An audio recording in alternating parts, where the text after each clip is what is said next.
इस बात का है? कोई कह रहा है? सबूत किसी के पास नहीं है, कहना कुछ नहीं है। मोदी जी कहते हैं युवा हमारे साथ। अरे मोदी, बात कौन कर रहा है? मोदी जी भाई, युवा उनके साथ में है और मोदी जी कह रहे युवा ने आग लगाई है, तो मोदी जी ने आग लगवाई, इसका मतलब तो यही है। अगर युवा उनके साथ में है और युवाओं ने भड़क के आग लगाई है, तो वो तो फिर मोदी जी के साथ में, तो आग तो मोदी जी ने लगवाई, फिर इसका मतलब वो भी नहीं किया जो उसकी ड्यूटी थी। तो लोग जो कह रहे हैं वो सही कह रहे हैं कि सतपाल मलिक साहब को सम्मान नहीं दिया, बल्कि जिस समय वो आईसीयू में एडमिट थे उस समय रेड डाली गई, हुआ नहीं हुआ। तो ये सम्मान है क्या? ये अपमान है, अपमान किया गया। और किसी को भी अपमान करने का, वो किसी बेगुनाह व्यक्ति का कोई हक नहीं है। के लिए आगे आना पड़ेगा। तो इसमें कहाँ गलत बात कह दी यार? टारगेट कर रही है ना। अरे बीजेपी तो टारगेट करती रहे, टारगेट करते करते क्या हुआ? हमें भी टारगेट कर रही बीजेपी तो जब से 11 साल से करने, तो टारगेट करने से क्या होता? उनके पास और तो कुछ है नहीं। उनके पास इस बात का जवाब नहीं है कि देश में महंगाई क्यों है, उनके पास इस बात का जवाब नहीं है कि देश की शिक्षा का बेड़ा गर्क क्यों कर दिया, उसके पास जवाब नहीं है कि किसानों की ये बुरी हालत जो हो रही है उसके लिए तुमने क्या किया, कौन जिम्मेदार है उसके लिए, उसके पास जवाब नहीं इस बात का कि मजदूरों की हालत ऐसी कैसे है, उसके पास जवाब नहीं है कि देश के लोगों को स्वास्थ्य सुविधाएं नहीं मिल रही, जवाब नहीं है सरकार के पास में।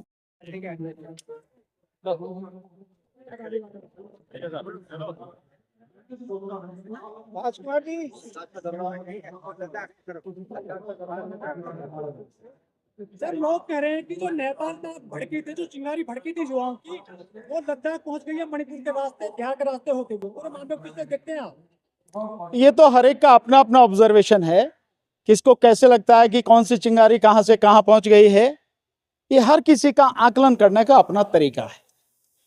लेकिन वांगचुक जो है रासुका में अरेस्ट हुए सर। नहीं, वांगचुक जी को रासुका में अरेस्ट करना, ये मैं कहता हूं सरकार का, केंद्र सरकार का बहुत जघन्य अपराध है। आप किसको गिरफ्तार कर रहे हैं? उस व्यक्ति का कसूर क्या है? क्या संवैधानिक रूप से अपनी बात को सरकार के सामने रखना, एक लोकतांत्रिक तरीके से संघर्ष करना, आंदोलन करना, ये कोई अपराध है? ये कोई अपराध नहीं है, संविधान इसकी इजाजत देता है। लेकिन सरकार की नजर में ये अपराध है। क्यों अपराध है? कि सरकार के विरुद्ध कोई भी अगर आवाज उठा रहा है, कोई भी बोल रहा है, बात कर रहा है, तो वर्तमान समय में मोदी सरकार की नजर में यह सबसे बड़ा अपराध है। इसीलिए सोनम वांगचुक साहब को गिरफ्तार किया गया, उनके खिलाफ एनएसए लगा के उन्हें जेल भेजा गया है। लेकिन आरोप है कि सुलगा रहे थे लद्दाख को पिछले कई महीने से। लद्दाख को क्यों सुलगा रहे थे? अगर लगता है सरकार को कि लद्दाख को सुलगा रहे थे, तो वो बहुत पहले से आंदोलन कर रहे थे। उनका आंदोलन क्या है? उनका आंदोलन है कि लद्दाख को आप स्वायत्तता दीजिए, लद्दाख को आप संविधान की 6ठी अनुसूची में रखकर उसके हिसाब से उसके प्रति व्यवहार करिए, वो सारी सुविधाएं दीजिए और उनकी बात सुनिए। बाहरी लोगों का जो अतिक्रमण है वो उसको रोकना चाहते हैं। जो चीन ने कब्जा किया हुआ है उसके विषय में वो लगातार केंद्र सरकार को आगाह कर रहे हैं। तो ये कौन सा अपराध है? ये तो कोई अपराध नहीं है, ये तो सरकार की ड्यूटी है ना। तो सरकार अपनी ड्यूटी नहीं कर रही, सरकार की ड्यूटी को उसे बताने का काम अगर सोनम वांगचुक या इस तरह के और लोग कर रहे हैं, तो ये कहाँ का अपराध है? पाकिस्तान से। अरे पाकिस्तान से क्या? आप बताइए ना, जिसके सामने मोदी की हिम्मत नहीं होती बोलने की। ट्रंप से लिंक है, बोलो जी। चाइना का नाम नहीं लेता क्योंकि चाइना से लिंक है, सबका नाम लगा दो ना। आरोप लगाने में क्या दिक्कत है? अरे क्या बात, आपने देखी फंडिंग? कितने फंडिंग आई? कौन सा खाता था? कितने चेक्स आई? कैसे, कौन सा बैंक ट्रांसफर हुआ, कैसे आया? अरे यार ये सब बातें, ये सरकार जो है ना, जो बेवजह के आरोप लगाती है। मेरा आपसे निवेदन है, आप लोग इस तरह के सवाल ना पूछो जब तक आपके पास में कोई सबूत नहीं है, अन्यथा इन बातों को हवा मिलती है। आपको हो सकता है इससे जो है कुछ अच्छा लगता हो, सुविधा मिलती हो आपको, आपका वीडियो बढ़िया चलता हो, लेकिन इससे माहौल ठीक नहीं होता। क्या कहा? वो कुछ भी रद्द कर दो, सरकार के हाथ में है, सरकार के हाथ में है, वो जो चाहे रद्द कर सकती है, जिस भी चीज को चाहे बंद कर सकती है, जिसको चाहे झूठी एफआईआर करा सकती है, जिसको चाहे अरेस्ट कर सकती है, जेल में डाल सकती है। सरकार के हाथ में है आज की तारीख में सब कुछ। लेकिन उन्होंने बीजेपी का निशाना बनाया था, ये बड़ी बात है। किसने बनाया था? सोनम वांगचुक ने। तो भीड़ का तो कोई चेहरा नहीं होता, ये तो इन्वेस्टिगेशन का मसला है। क्या इन्वेस्टिगेशन हो गई? नहीं हुई इन्वेस्टिगेशन। तो इन्वेस्टिगेशन होने दीजिए। इन्वेस्टिगेशन में जो इस बात के लिए दोषी हों आप उनकी बात कीजिए। अगर आप ये कह रहे हैं कि भाई यहाँ पे जो है उन्हें भीड़ को उकसाया था या भीड़ ने ये लगाया था, तो मुझे ये बताइए कि भीड़ पे लाठी कितने चलाई बेवजह? गोली कितने चलाई? वो जो है 5 बच्चे मारे गए हैं, 4-5 बच्चे जो मारने की खबर आ रही है, मुझे एग्जैक्ट नहीं मालूम है क्या है, वो क्यों हुआ, कैसे हुआ, कौन है उसके लिए दोषी? ये पूरा जो घटनाक्रम है, इस घटनाक्रम की एफआईआर करके प्रॉपर तरीके से इन्वेस्टिगेशन कीजिए और जो भी जिस बात के लिए जिम्मेदार है उसके खिलाफ कार्रवाई कीजिए। ये तरीका है। जुआ जो भड़का है इसके पीछे क्या लॉजिक मानते हो सर? नहीं, किसने भड़काया? ये आप तो जबरदस्ती कह रहे हो कि भड़काया। आपने देखा सोनम वांगचुक ने भड़काया? मैंने जो सोनम वांगचुक का स्टेटमेंट सुना है उसमें उन्होंने कहा है कि हम किसी भी तरह से हिंसा के पक्ष में नहीं हैं। हमने अपने साथियों से कह रखा कि किसी भी तरह की हिंसा नहीं करेंगे। उन्होंने कोई हिंसा नहीं की है, वो संवैधानिक तरीके से आंदोलन कर रहे हैं। लेकिन सर जो नेपाल में हिंसा भड़की थी, लोग कह रहे कि वहां से शुरुआत हुई, हिंसा कब होगी? तो जो लोग कह रहे हैं वो इस बात के सबूत दें कि जो वहां से शुरू थी वो आग लगती लगती वहां तक पहुंचे। जैसे किसी जंगल में आग लग जाती है, आग यहाँ लगी भैया, चलते चलते देखो वहां तक पहुंच गई। वो सबूत दें इस बात का।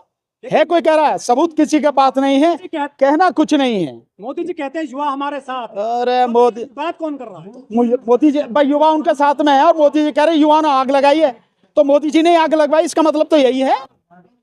अगर युवा उनके साथ में है और युवाओं ने भड़क के आग लगाई है तो वो तो फिर मोदी जी के साथ में, तो आग तो मोदी जी ने लगवाई, फिर इसका मतलब। किसान आ गए हैं दिल्ली में, हरियाणा से सर, कह रहे हैं कि हमारे सत्यपाल मलिक जी को सम्मान नहीं दिए थे मोदी सरकार। आपने देखा क्या सतपाल मलिक साहब को सम्मान दिया सरकार ने? सतपाल मलिक साहब कम से कम जो राजकीय सम्मान है उसके तो हकदार थे ही ना थे। गवर्नर रहे, मिनिस्टर रहे, तो वो हकदार थे उसके। सरकार ने वो भी नहीं दिया, वो भी नहीं किया जो उसकी ड्यूटी थी। तो लोग जो कह रहे हैं वो सही कह रहे हैं कि सतपाल मलिक साहब को सम्मान नहीं दिया। बल्कि जिस समय वो आईसीयू में एडमिट थे उस समय रेड डाली गई, हुआ नहीं हुआ। तो ये सम्मान है क्या? ये अपमान है, अपमान किया गया। और किसी को भी अपमान करने का, वो किसी बेगुनाह व्यक्ति का कोई हक नहीं है। सर, राहुल गांधी का जिस तरीके से जेल को लेकर कहना है कि सड़कों पे उतर के क्या जैन जी कही राहुल गांधी ने? राहुल गांधी ने यही तो कही है कि जो युवा हैं उनको भी अपने हकों के लिए आगे आना पड़ेगा। तो इसमें कहाँ गलत बात कह दी यार? ये टारगेट कर रही है ना। अरे बीजेपी तो टारगेट करती रहे, टारगेट करते करते क्या हुआ? हमें भी टारगेट कर रही बीजेपी तो, जब से 11 साल से करने। तो टारगेट करने से क्या होता? उनके पास और तो कुछ है नहीं। उनके पास इस बात का जवाब नहीं है कि देश में महंगाई क्यों है। उनके पास इस बात का जवाब नहीं है कि देश की शिक्षा का बेड़ा गर्क क्यों कर दिया। उसके पास जवाब नहीं है कि किसानों की ये बुरी हालत जो हो रही है उसके लिए तुमने क्या किया, कौन जिम्मेदार है उसके लिए। उसके पास जवाब नहीं इस बात का कि मजदूरों की हालत ऐसी कैसे है। उसके पास जवाब नहीं है कि देश के लोगों को स्वास्थ्य सुविधाएं नहीं मिल रही, जवाब नहीं है सरकार के पास में। लेकिन जीएसटी घटा दी, उत्सव मना रही है बीजेपी। किसका? देश में जीएसटी को डाउन। नौटंकी करने में क्या है? नौटंकी करते रहो आप। इस नौटंकी को करने के बजाय मोदी जी से कहो कि जवाब दे उसका, ट्रंप का, जो ट्रंप तुम्हारी बेइज्जती कर रहा है, ट्रंप का नाम लेके ऑपरेशन सिंदूर के विषय में जो कह रहा तुम्हारी बेइज्जती कर रहा लगातार, उसका जवाब दो। इसकी नौटंकी क्या करनी है? क्या लगा के? केवल वही नहीं, और भी बहुतों को भेजा है। तो इसी पे कहना चाहिए और इस देश के लोगों को मोदी जी से सवाल पूछना चाहिए कि भाई मेरे, जब छोटे छोटे से देश उन्होंने अपने सम्मान और स्वाभिमान को देखते हुए उससे कहा कि भाई हम अपने जहाज भेजेंगे, उनमें आएंगे, तो उनमें आने देते। तुम में इतना भी हिम्मत नहीं थी कि तुम ये कह सको हमारे व्यक्ति को किसी को हथकड़ी लगाने की जरूरत नहीं है, हम उन्हें लेके आएंगे सम्मान के साथ। दवाइयों पे 100% की टैरिफ लगा दिए हैं टैरिफ। 100% दवाइयों पे? वो तो भैया उसके हाथ में जितने चाय लगा दे। भाई 50% लगा दिया उसने। My great friend Donald Trump. बताओ, वो है ना का अच्छा सिला दिया तूने मेरे प्यार का, यार नहीं लूट लिया घर यार का। तो यही बात हो गया कि मोदी जी को जो है, मोदी के यार ने जो ठीक कर दिया। हम मुसलमान कह रहे हैं कि हम पे विश्वास मचाया जा रहा है। तो यार बेकार की बात मत करो, काम की बात करो यार। इसमें बुरा क्या है? और पुलिस अगर कर रही है तो वो गलत कर रही है। कोई जिसको मानता है, जिसके प्रति श्रद्धा रखता है, अगर उसके प्रति ये कह रहा है कि आई लव हिम, तो क्या दिक्कत है उसमें? किसी को क्या दिक्कत है? लेकिन धर्म के नाम पर घिनौनी राजनीति करनी है, इसलिए ये सब किया जा रहा है, कहा जा रहा है।